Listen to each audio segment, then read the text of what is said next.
Hey there, homesteaders! It's a beautiful day here in the desert, and if this is your first time joining us here on Desert Dwelling, thanks so much for coming, and be sure to subscribe so you don't miss any future episodes. And if you're back here visiting again, thanks so much for that. Yeah.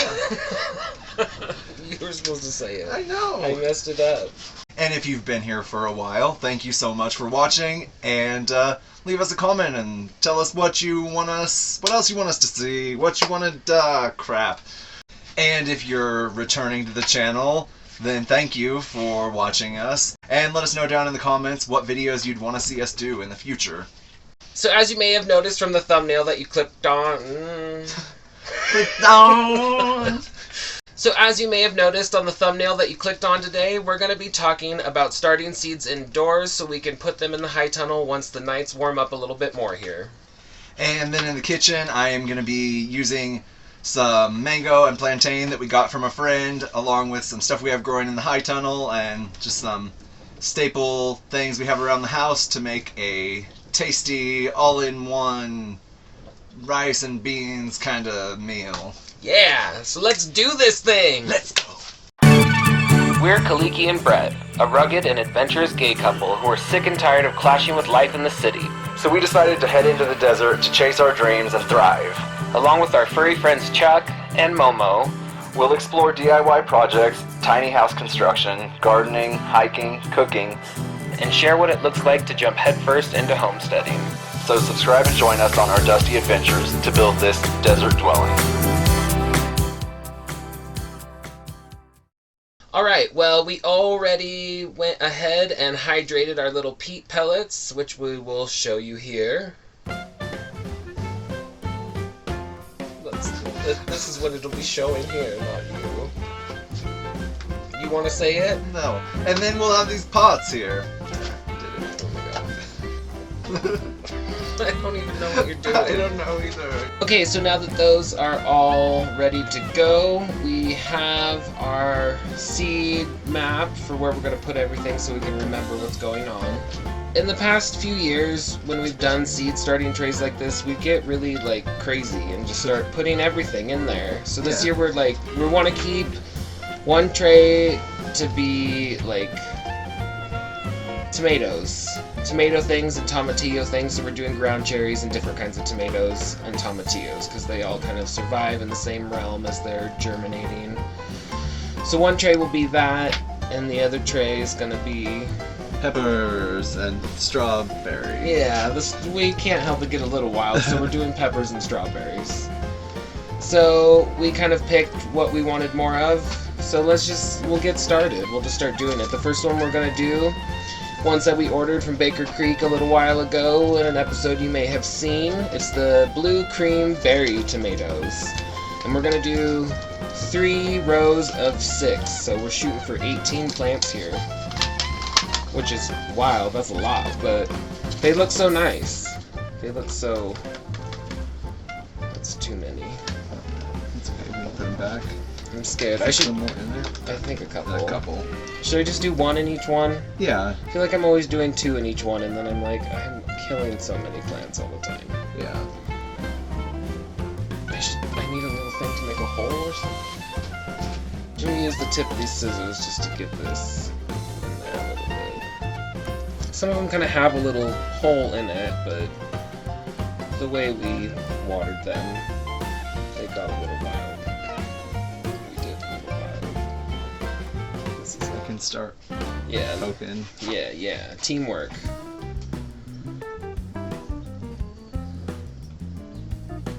And we won't make them watch all of this. Yeah. These seeds are so small, so much smaller than any other tomato seeds I feel like I've ever planted before. Sweet cream. They're supposed to be so good, so sweet, and beautiful little purpley, yellowy delights. We wanted to go for different kinds of tomatoes this year. We've been trying to grow the same few the past couple years, and I'm bored of those. Tell us what your favorite heirloom tomatoes are down in the comments. Yeah, good thinking. Or just what tomatoes you're going to be growing this year.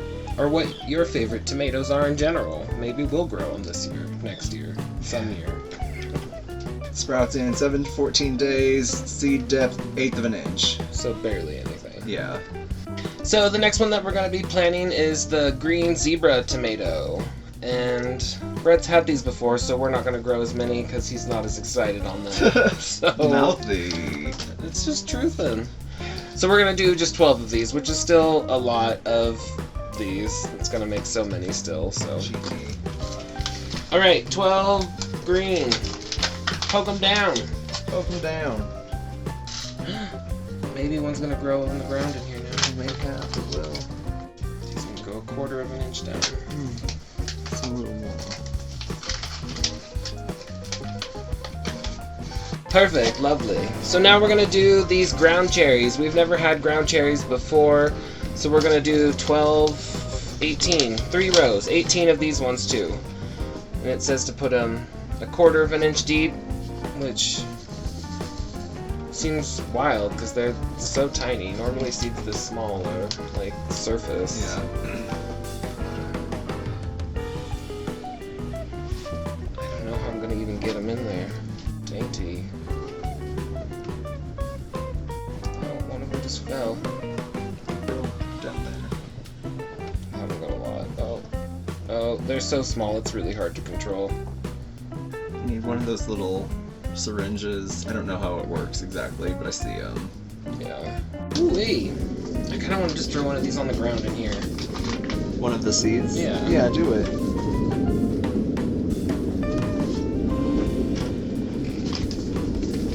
Cool. Kill. Mad chickens. Yeah, why are they so mad right now? I gave them all the food.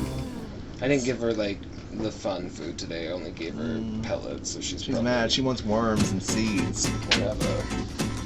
What's that? Purple tomatillos. They look so much like the ground cherries. Yeah. Which, yeah, they do when they're growing, too. They got that husk. Yeah, I wonder if they're gonna taste like that too. That I sounds also weird. wonder if they'll, like, cross-pollinate or anything weird. I don't know. But so we've been trying to grow these purple tomatillos every year since we've been here. We have plants every year.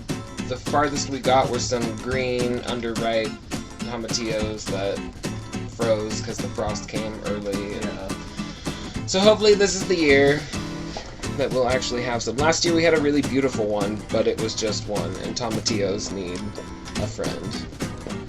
I'm doing here. Let's see. 1, 2, 3, 4, 5, 6, 7, 8. So yeah. It's so hard to keep track of your rows in these. I should trade you places after this, and you plant the last row, and I'll poke these in. Done.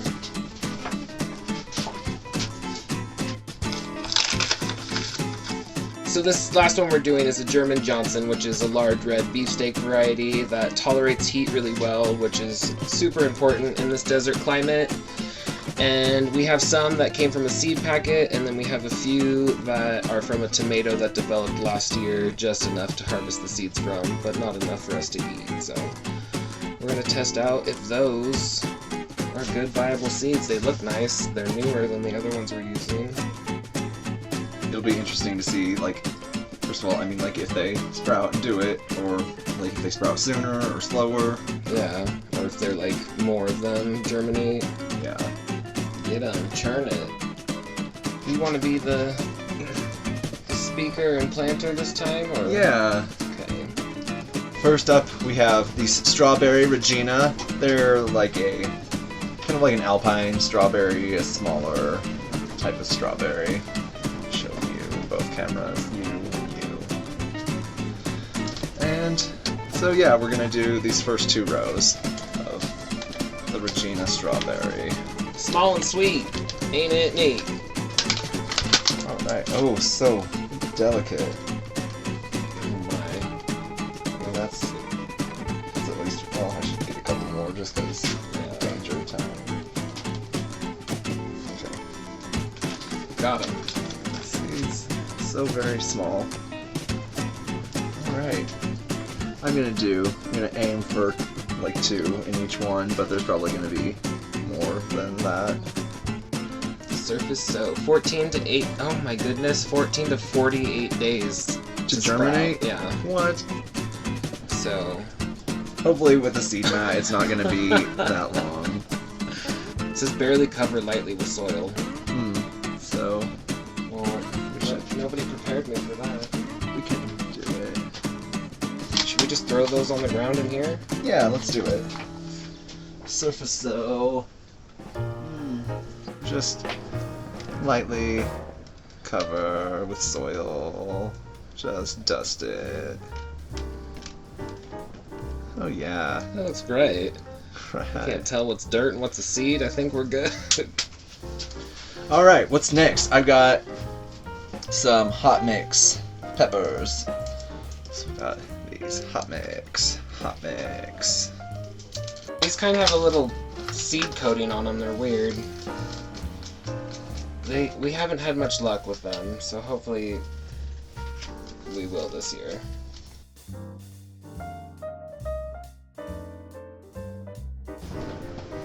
Got it. Alright.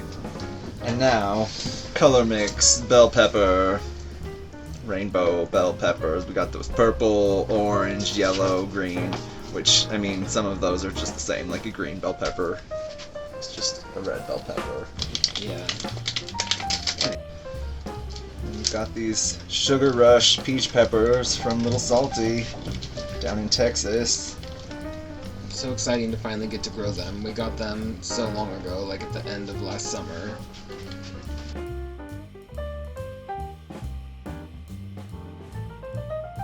Cheyenne peppers, which is kind of like a cayenne. Cheyenne. That's the last one we're doing. And last but not least, we have these. I'm not sure what the name of the pepper is. It's some that they grew at my work last year. It's a kind of large-ish red chili pepper. It looks like an ancho chili, kind of. So it might be that, or it might be not that. Yeah. But Something good. something good. It excites me. Must have been the genesis of rhythm. Alright, well that is all of the seeds that we're going to be starting in these trays today. Next we'll just put the little covers on.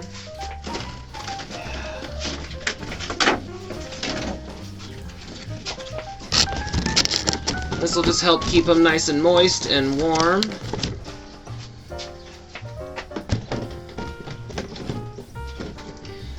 And then we'll take these inside and set up a cozy little place, lay down our seed germinating heating mats, and watch the magic happen. And while that's happening, I'm gonna let the magic start happening in the kitchen. Let's do that. Holding up this pepper at you. This is the pepper. Oh, hi, Nicole. Come on in.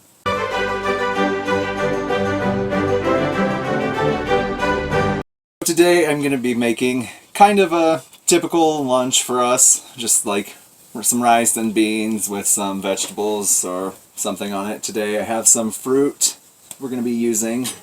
We have these mangoes from a friend, so thank you to whoever in Peru grew these beautiful mangoes, and thank you to a friend who gave them to us. And we have a pretty ripe, quite ripe plantain here, and it's from Guatemala, so shout out to the farmer in Guatemala who grew this plantain.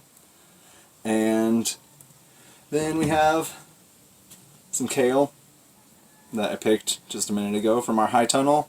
We've had a steady supply of kale all throughout the winter, and it's one of the things that we can count on to have, I guess, apparently year-round. So all throughout the summer it does okay, even through the hottest hot that we have, and it does okay in the high tunnel in the coldest cold. So yeah, fruit, kale, and got some garlic. And then I have some peppers that I fermented. If you saw a previous episode where we fermented jalapenos, this is done just exactly that same way, except I chopped the jalapenos smaller, and I've got some onions and garlic and red bell peppers in here, as well as jalapenos, but it's that same brine. I'll leave a link to that video in the description. It fermented just for about a week. It could go longer, so this still has a pretty fresh taste to it. It's not very sour yet, but it has started fermenting, and we'll use some of that and the mangoes to make a salsa. Then we'll fry this plantain up, put some beans in it too. I was going to use black beans, but I just had a can of white beans, so that's what I'm using. So let's get started chopping up this produce.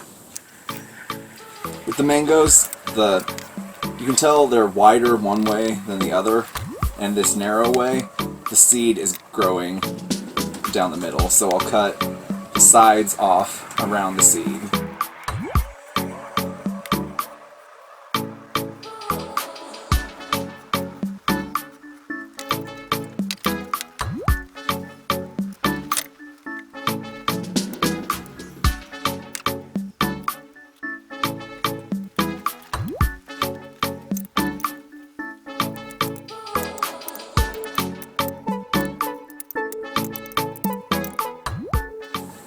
And then this part around here, I'll probably just peel the skin off and eat that stuff because it's hard to get all of the fruit off from around the seed.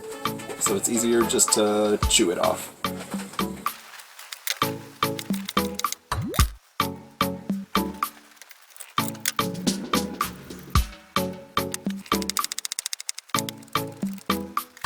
And for this plantain, I've never cooked with a plantain before. I just watched a video on how to cook a plantain because I wasn't sure what to do. Basically, you just peel it and cut it. They said to like work the skin a little bit on there. So I'll do that to try and loosen it up.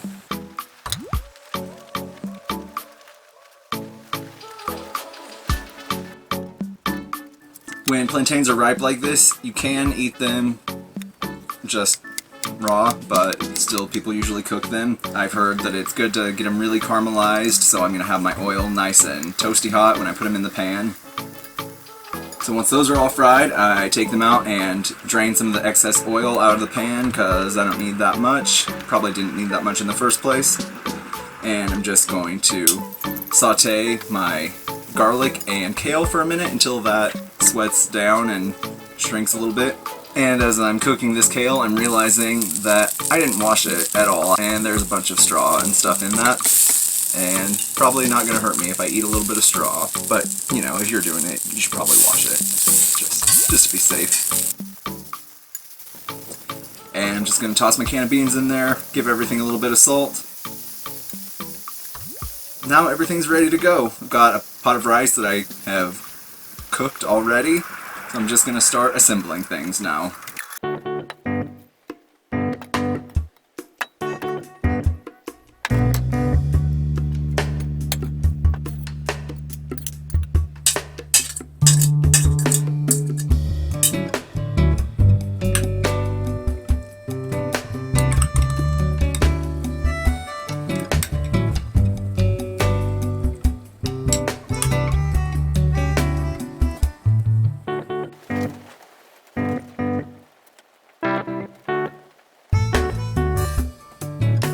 And I'll finish it off with a little bit of this dark soy sauce. It's really nice. It's really thick kind of soy sauce. Oh no! All over my hand.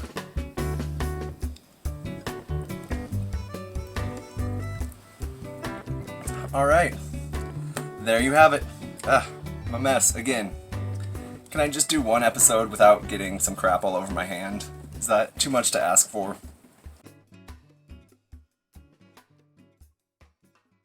Let's try it. Just the fried plantain by itself. Alright. That's definitely way better than just the raw one. Yeah.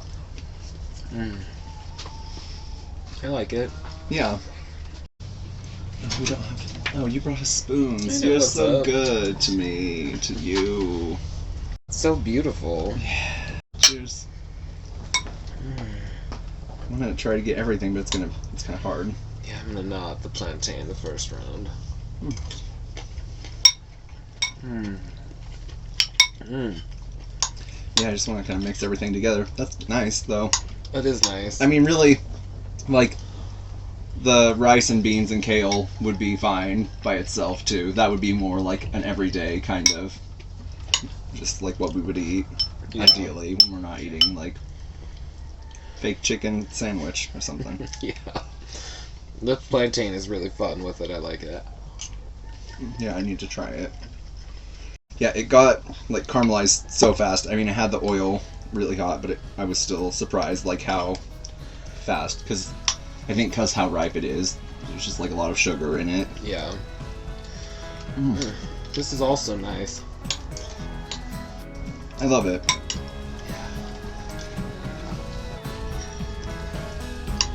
Go party. One more bite.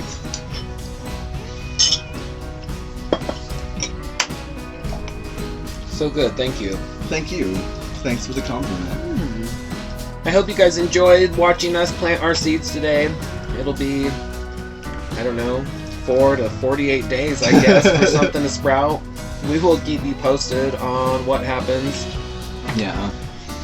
And you should be sure to like, subscribe, and hit the notification bell because you're not going to want to miss next week. We have installed our beehive, so we didn't want to put that out this week because it was too much to try to fit in right now. But you don't want to miss that episode next week.